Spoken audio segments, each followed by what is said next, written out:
Summary of Atomic Habits by James Clear. Learn about the easy and proven way to build good habits and break the bad ones. A Sport Mastermind Summary.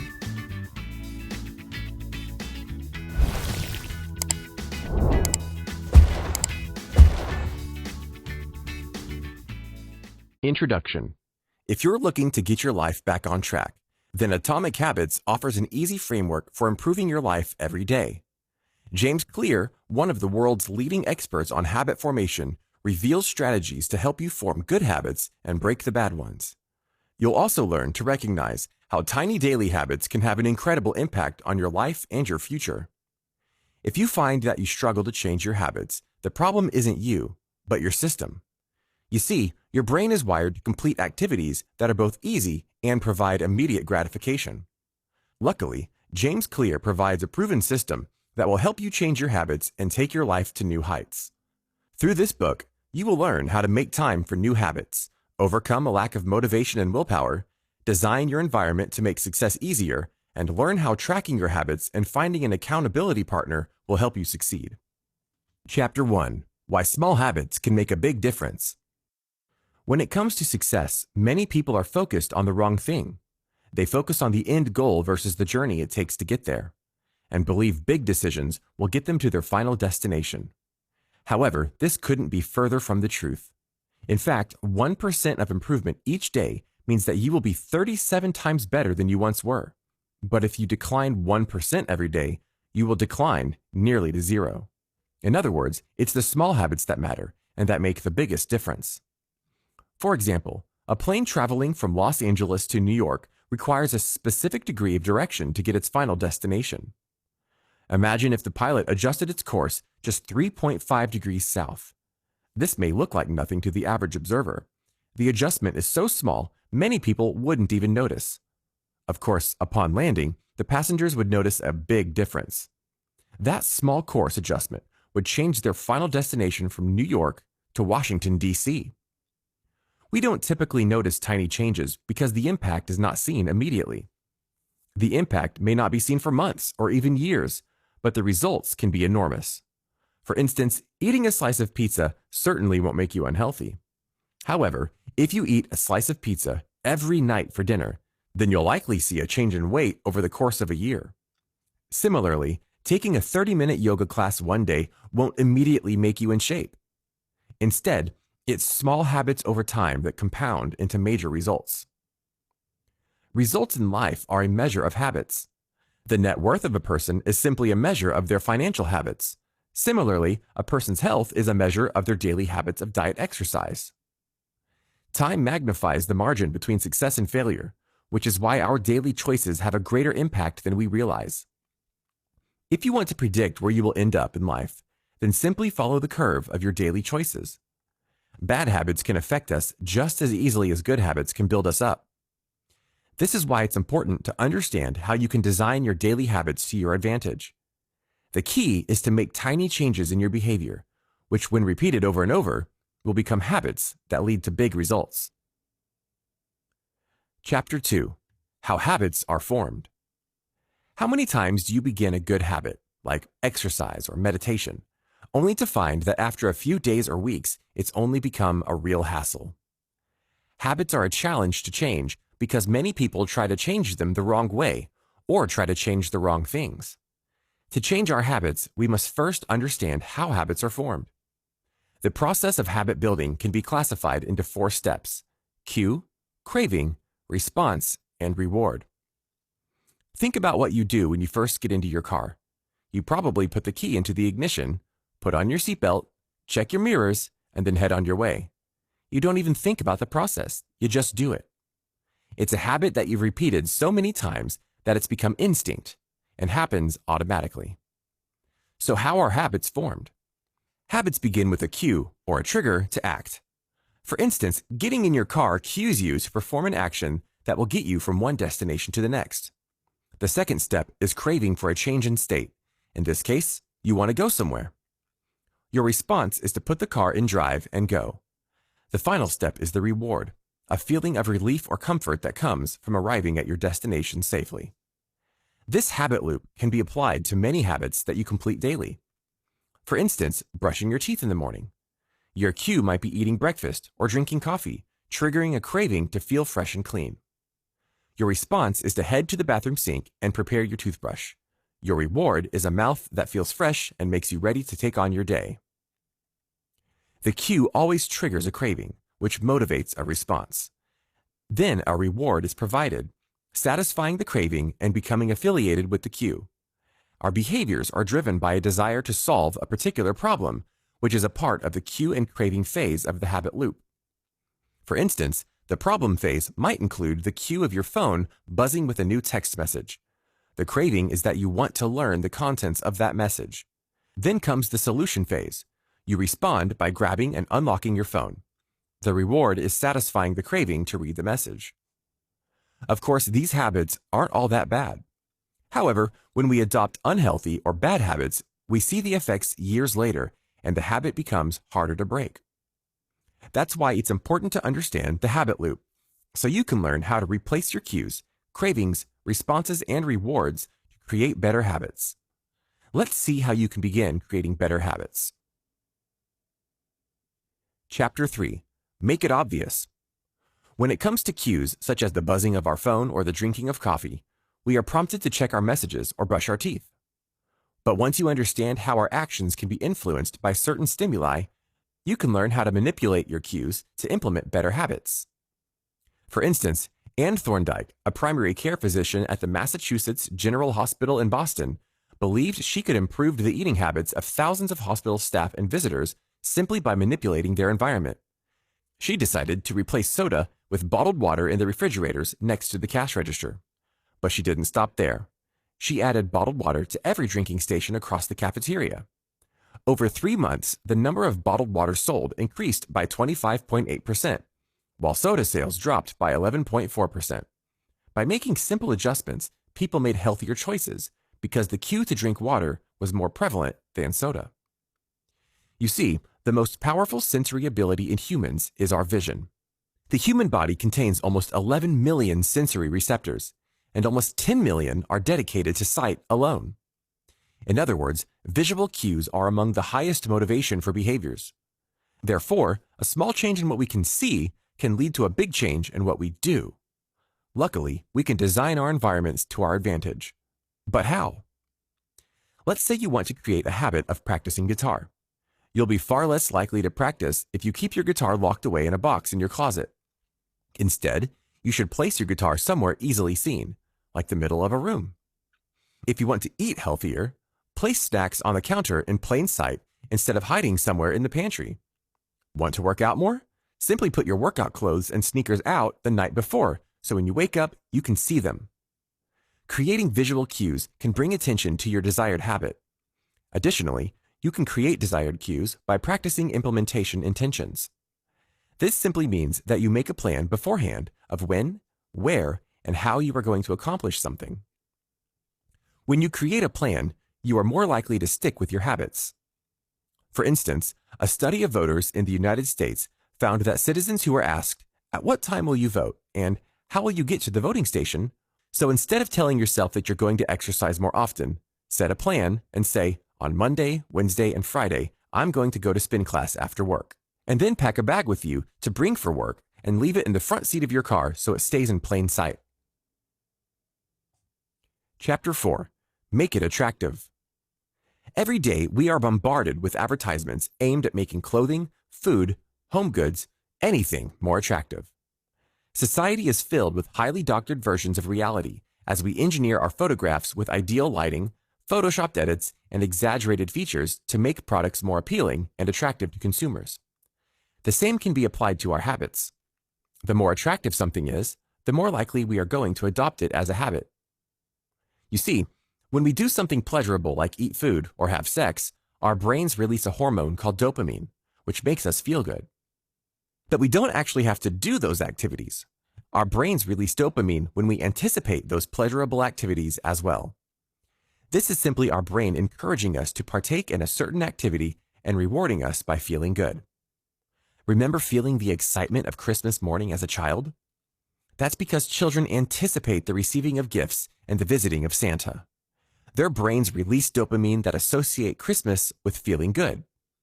Of course, some activities that make us feel good aren't necessarily good for us. For instance, people easily become addicted to sex, drugs, and food, all of which make them feel good in the moments leading up to and during the activity. However, these addictions can affect our health and our relationships.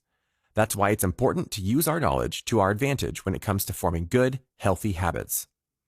If we make a habit of something that we look forward to, then we'll be more likely to follow through. One way to do this is through temptation bundling. Temptation bundling aims to make habits more attractive. It works when you link an action you want to do with an action you need to do. For example, Ronan Byrne, an engineering student in Ireland, decided that he needed to exercise more, but he didn't want to exercise more, a problem many of us can relate to. Something else we can probably relate to is the fact that Ronan enjoyed watching Netflix. His solution? He hacked an exercise bike and connected it to his laptop. However, he didn't want to simply watch Netflix while riding. Instead, he wrote a code that only allowed Netflix to play if he was cycling at a certain speed. In the end, he transformed an activity that he hated and linked it with one that he enjoyed. While Ronan had the knowledge to hack an exercise bike and write code to help him bundle temptations, you don't need to be an engineer to apply this tip to your own habits. Simply downloading your favorite shows to watch while on the treadmill or rewarding yourself with a half hour of Netflix after hitting some work goals are both ways to make your habits more attractive. Chapter 5. Make it easy. Jerry Uselman, a professor at the University of Florida, assigned his film photography students a project to be submitted at the end of the semester. To begin, he divided the students into two groups. The first group was told their grade was dependent on the quantity of photos they submitted. For instance, 100 photos earned an A, 90 photos earned a B, 80 a C, and so on. The second group, however, would be graded on the quality of just one photo. Which group do you think earned the better grade at the end of the semester? The quantity group. But why? You see, the quantity group was able to hone their skills in the process of creating hundreds of photos, whereas the quality group spent their time making just one photo perfect. This concept can be applied to our habits as well. Often, people are too focused on figuring out the best approach, so they never take action. They may research, plan, and strategize, but never act on the habits they wish to create. Therefore, the key to mastering any habit is to stop worrying over how long it'll take to form a new habit. Instead, make it easy and simply do it. As humans, many of us are motivated to do what is easy. The more energy a habit requires, the less likely we are to repeat it. Of course, making a hard habit easy might seem impossible, but there are many tips and tricks to make even the most difficult habits easy. For instance, the habit of sending cards for celebrations, birthdays, condolences, etc. is a nice habit to have, but the effort of going out to the store, picking one out, writing a message, and finally sending it out creates friction and makes us less likely to do it. However, the author's wife has created a hack to make a habit of sending cards a bit easier. By buying cards in bulk and storing them in the house, the author and his wife are far more likely to follow through with sending cards. They made the process easy. No longer do they have to go through the effort of going to the store to buy cards. You can use this tool to stop bad habits as well. The best way to break a bad habit is to make it impractical to do. For instance, if you want to break the habit of watching TV when you come home from work, then unplug the television and take out the batteries to the remote. You'll be far less likely to go through the effort of turning on the TV and spend your time forming a new, healthier habit. Another way to make the habit forming easy is through the 2-minute rule. The basis of the rule is to start small and make the habit easy to start. For instance, instead of telling yourself that you need to study for a class, you can start with the basics and tell yourself to open my notes. Or maybe you want to make a habit of doing some yoga after work. Instead of saying, I need to do 30 minutes of yoga, tell yourself, take out my yoga mat. By breaking down the habits into simple steps, you make the habit easier to form, which means you'll be more likely to form long-term habits. Chapter 6. Make it satisfying. The last step in making a long-term habit is to make it satisfying. Successful companies understand this concept and use it to their advantage. For example, toothpaste manufacturers saw great success when they added mint to their products. Mint allowed people to enjoy the act of brushing their teeth because it led to a satisfying, minty fresh feeling. If an experience isn't satisfying, it may not be repeated again. In the 1990s, Stephen Luby worked in a neighborhood in Karachi, Pakistan as a public health researcher. During his time there, Luby achieved a 52% reduction in diarrhea among the local children. In addition, pneumonia rates dropped by 48% and skin infections by 35%. How did he achieve this? By introducing good soap. If you grew up in a westernized society, then you understand the importance of hand washing as a basic hygiene skill. Of course, the locals of the Pakistani neighborhood understood this as well, but they failed to create a healthy habit of washing hands. Luby recognized the need for the good soap and made the act of hand washing a satisfying experience. So he partnered with Procter & Gamble to introduce a premium soap to the neighborhood. Seemingly overnight, hand washing became satisfying. The new soap lathered well and smelled nice. People now enjoyed the pleasurable experience and made a habit of washing their hands. While washing our hands or brushing our teeth brings immediate satisfaction, many other habits don't. This is called a delayed reward environment. For instance, we go to work every day, but the reward of receiving a paycheck might not come until the end of the month. Similarly, you may start going to the gym every morning, but you won't see the reward of weight loss and toned muscles until weeks or even months later. On the other hand, habits that result in immediate satisfaction might see delayed consequences. This is why people still smoke when they know the risks could cost them their lives. The consequence of cancer might not come until 20 years later, but at the moment it relieves stress and satisfies that nicotine craving.